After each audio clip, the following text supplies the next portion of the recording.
look so much like my dad, you know. Maybe not now, but what about if I do this? Never mind. I saw the killer. We gotta get the fellas to get me out of this thing. All right, here, I'll just push you. At 71, Dawn Knott's daughter stepped into the spotlight, her voice trembling as she revealed something fans had whispered about for years, but never dared to confirm. This wasn't some scandal or a tabloid twist. No, what Karen Knotts finally confessed was something raw, intimate, and heart-wrenching. A truth about her father's final moments that not only shattered what we thought we knew, but will forever change the way you see the man behind the nervous laugh. Stay tuned, because once you hear what she kept hidden all these years, you won't look at Dawn Knotts the same way again. If you grew up watching classic American television, you know the face. Those wide, darting eyes, the nervous little stammer, the way a simple expression could light up the screen with laughter. Dawn Knotts wasn't just another TV actor. He was Barney Fife, the bumbling deputy on The Andy Griffith Show, the man who made entire generations laugh with his jittery charm and unforgettable timing. But behind the scenes, behind the awards and adoration, there was a deeper, more complicated story. For decades, Dawn's daughter, Karen Knotts, lived in the shadow of her father's towering fame. She watched as fans approached him on the street, as strangers treated him like their old friend, as the world laughed at his jokes without ever knowing the real man who delivered them. And all that time, Karen carried a secret, something deeply personal, something the public never saw, and something she wasn't ready to share. Until now. At 71, Karen Knotts has finally come forward with a confession that confirms what so many longtime fans and close observers had suspected for years. It's not a scandal or a betrayal. It's something far more intimate, far more human. It's about what Dawn Knotts, the man who made the world laugh, was really like in his final moments, and what his daughter wishes she had done differently. This is the story of a beloved comedian's last chapter, a daughter's hidden grief, and the power of laughter even in the face of death. Stay with us, because what you're about to hear will change the way you see Dawn Knotts forever. The painful childhood that shaped Dawn Long. Before the lights of Hollywood and the roar of studio laughter, Dawn Knotts was just a skinny, anxious boy growing up in the small town of Morgantown, West Virginia. But his childhood was far from the sunny, small-town life many would later associate with The Andy Griffith Show. Born Jesse Donald Knotts in 1924, Dawn was the youngest of 4 boys, a late addition to a family already crumbling under the weight of hardship. His father, William Jesse Knotts, was once a proud farmer, but mental illness and alcoholism soon consumed him. Diagnosed with schizophrenia, Dawn's father became unpredictable, sometimes violent, and the young boy learned early to tiptoe carefully through a house filled with tension. One of Dawn's earliest memories was of his father, in a fit of paranoia, chasing him with a knife. Can you imagine? The boy who would later make millions laugh grew up terrified in his own home, shrinking into the shadows to stay safe. His older brothers, nearly adults by the time Dawn was born, offered little comfort. They were hard-drinking, rough-edged young men who didn't know what to make of their jittery little brother. Dawn felt like an outsider in his own family, isolated, scared, and desperately in need of a refuge. So, he built one. Dawn found comfort in the world of make-believe. He created an imaginary friend, a ventriloquist's dummy he named Danny. With Danny, Dawn could perform little acts, make jokes, and escape into a world where laughter was safe, where smiles didn't lead to sharp words or worse. It wasn't just a hobby, it was survival. Comedy became his shield, his escape route, and eventually his lifeline. When he got to Morgantown High School, something unexpected happened. Dawn began to come out of his shell. He was elected class president, earned a reputation as a funny guy, and finally felt, just a little, like he belonged. But the insecurity never really left him. He still saw himself as the scrawny, poor kid from a troubled home, someone who didn't quite fit, someone who had to keep proving himself. And that feeling would follow him for the rest of his life, even as he set his sights on bigger dreams, even as he packed up his dummy and his courage and left West Virginia at just 18.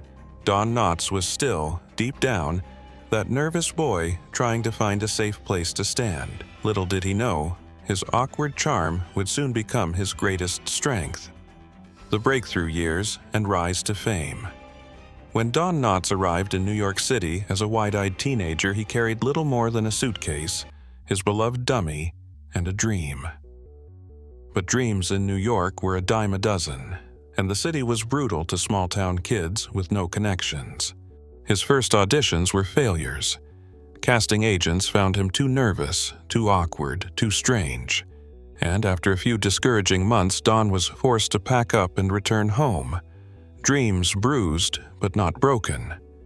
Soon after, the world called him in a different direction. World War II. Don enlisted in the United States Army and was assigned to the Special Services Branch, the entertainment wing. Suddenly, his gift for comedy wasn't just a personal escape. It was a patriotic duty. Night after night, Don performed for soldiers stationed across the Pacific, using his humor to lift spirits in some of the darkest, most uncertain times. It was here, among the war-weary troops, that Don's stage presence sharpened. He learned how to hold a crowd, how to lean into his nervous energy, how to make people laugh when they needed it most. After the war, Don went back to school, attending West Virginia University and earning a degree in education with a minor in speech. But he knew, deep in his bones, that the classroom wasn't his true stage. So, once again, he packed his bags for New York, determined to break through. And this time, the city was a little kinder. He started small, radio shows, minor roles, whatever he could get. One of his earliest steady gigs was as Windy Wales, a fast-talking sidekick on a children's western radio show called Bobby Benson and the B-Bar B Riders. It wasn't glamorous, but it kept him in the game. Then came a soap opera, Search for Tomorrow, where Don got his first taste of television. But the real turning point came in 1956, when he joined the Steve Allen Show as part of the comedy ensemble. Audiences couldn't get enough of him. Don played the jittery, bug-eyed man in Allen's mock interviews, a character so awkward, so hilariously nervous it practically stole the show. And that character, it wasn't a stretch, it was Don, polishing his own natural anxieties into comedic gold. But fate had something even bigger in store. In the mid-1950s, Don reunited with an old stage friend, Andy Griffith. They'd worked together on Broadway in No Time for Sergeants, where Don's nervous test administrator played perfectly against Andy's country bumpkin charm. That chemistry was electric, and it was about to make television history. When Don saw that Andy was starring in a new sitcom pilot called The Andy Griffith Show, he picked up the phone.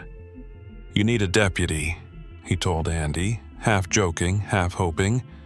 Andy agreed, and just like that, Deputy Barney Fife was born. The rest, as they say, is history. Personal demons behind the camera. To the millions who tuned in every week, Don Knotts was the living embodiment of light-hearted comedy, the lovable, bumbling Barney Fife, whose jittery antics and wide-eyed expressions brought endless laughter to American living rooms. But behind the camera, away from the smiling co-stars and the live audiences, Don wrestled with a darkness that few people ever saw. His nerves on screen weren't just an act. They mirrored a lifelong battle with anxiety that quietly shaped, and sometimes tormented, his private life. Even in his earliest live performances, Don often found himself nearly paralyzed before going on stage. Hours before a show, he would sit frozen, unable to eat, speak, or move, overwhelmed by the crushing fear of failure. Sometimes that fear would stretch into days spent lying in bed, consumed by a gnawing sense of dread. On stage, he turned those fears into punchlines. Off stage, they gnawed at his mind relentlessly. By the 1950s, Don's anxiety became so severe that he sought help from doctors, who prescribed him medication to manage the crushing waves of panic. But like so many entertainers of his era, he soon found himself caught in another trap: dependency. What started as a tool to manage anxiety gradually grew into a dependency on pills, a quiet battle Don fought alongside his very public success. And it wasn't just the anxiety. Don suffered from hypochondria, a constant, overwhelming belief that he was gravely ill, even when doctors assured him he was perfectly healthy. He would rush to physicians, convinced he was dying, only to be reassured again and again. The cycle drained him, strained his relationships, and deepened the loneliness that fame often brings. At home, things weren't much better. Don's first marriage to Catherine Metz, the woman who had supported him through his early struggle, began to crumble under the weight of his rising stardom. As the Andy Griffith Show became a national phenomenon, Don's long hours on set, his constant self-doubt, and his emotional distance began to take their toll. The man who could light up a television screen with effortless charm was increasingly absent at home, both physically and emotionally. Eventually, the marriage ended in divorce after 13 years and 2 children. Even as Don became a household name, his personal life remained a tangle of complications. Friends and colleagues often described him as both charming and deeply insecure, a man who craved love and connection but struggled to let people in. Off-screen, he was known to pursue relationships with numerous women, perhaps trying to fill the gnawing sense of emptiness that neither fame nor fortune could heal. To the outside world, Don Knotts was a comedy legend. To those closest to him, he was a man quietly battling his own mind, searching for peace he never quite found. Late life challenges and health decline. As the years rolled on, Don Knotts' star gradually dimmed. Though he had once dominated television with his 5 Emmy wins and unforgettable performances, by the 1970s and 1980s the entertainment landscape was shifting, and Don struggled to adapt. He signed on for various film projects, including lighthearted comedies like The Incredible Mr. Limpet and The Reluctant Astronaut. But none reached the cultural heights of The Andy Griffith Show. Even his attempt to launch his own variety series, The Don Knotts Show, fizzled. Audiences, it seemed, wanted Don in a very particular box, as the anxious, lovable sidekick, not as a leading man. But Don, ever the optimist, pressed on. He took roles where he could, made guest appearances, and kept his charm alive on screen, even as the spotlight grew smaller. Yet behind the scenes, new challenges emerged, challenges no career pivot could fix. In his 60s, Don began experiencing troubling changes in his vision. What started as minor blurriness escalated into something far more serious: macular degeneration, a condition that threatened to steal his eyesight altogether. For a man whose comedic gift depended so much on timing, facial expressions, and physicality, the idea of losing his sight was devastating. Doctors intervened, performing surgery to slow the decline, and Don, ever resilient, pulled through. But the scare left emotional scars. Facing mortality, even just the possibility, shook him to his core. He began living as though time was running out, chasing new experiences, sometimes throwing himself into relationships and projects with an urgency that worried those closest to him. His second marriage, to Laura Lee Chushna, ultimately crumbled under the strain. Laura Lee later reflected that Don's dramatic response to his health fears, his mood swings, and his growing depression made the relationship impossible to sustain. But perhaps the most formidable challenge came in the early 2000s, when Don was diagnosed with lung cancer. Though he had quit smoking years earlier, the damage had been done. The news was grim, but Don faced it the only way he knew how: with humor. Remarkably, even as he underwent treatment, even as his body weakened, he shielded his children from the full weight of his condition. He wanted to protect them, to keep their memories of him light-hearted and joyful, not overshadowed by hospital visits and whispered fears. Incredibly, Don still found love late in life. While working on the sitcom What a Country, in the late 1980s he met Frances Yarborough, a much younger actress who became his assistant, his companion, and ultimately his third wife. The two married in 2002, bringing Don a sense of companionship and stability in his final years. But time was running short, and soon, the man who had brought laughter to millions would face his final curtain call. Here comes the daughter's confession, what she kept secret until now. For years after Don Knotts' passing in 2006, his daughter Karen remained relatively quiet about her father's final days. While fans mourned publicly and old co-stars offered touching tributes, Karen stayed in the background, carrying a memory so raw, so personal, that she couldn't bring herself to share it. Not yet. But as she reached her 70s, something changed. In a series of candid interviews, Karen finally opened up, revealing what she had kept to herself all these years: the bittersweet truth about Don Knotts' last moments and the surprising way he faced death. According to Karen, even as Don lay dying, weakened by cancer and chemotherapy, his instinct for humor never left him. His hospital room was filled with family, friends, and quiet tears, but not from Don himself. "He was making us laugh in hysterics," Karen recalled. "He was literally dying, but he did something or said something that caused my stepmother and me to go into fits of laughter." It was classic Don Knotts, the man who had spent his entire life turning pain into punchlines, sorrow into silliness, anxiety into comic gold. Even as his body failed him, his spirit refused to surrender. But here's where Karen's confession takes a heartbreaking turn. In that moment, as the room erupted in laughter, Karen felt overwhelmed, not by grief, but by a sense of guilt.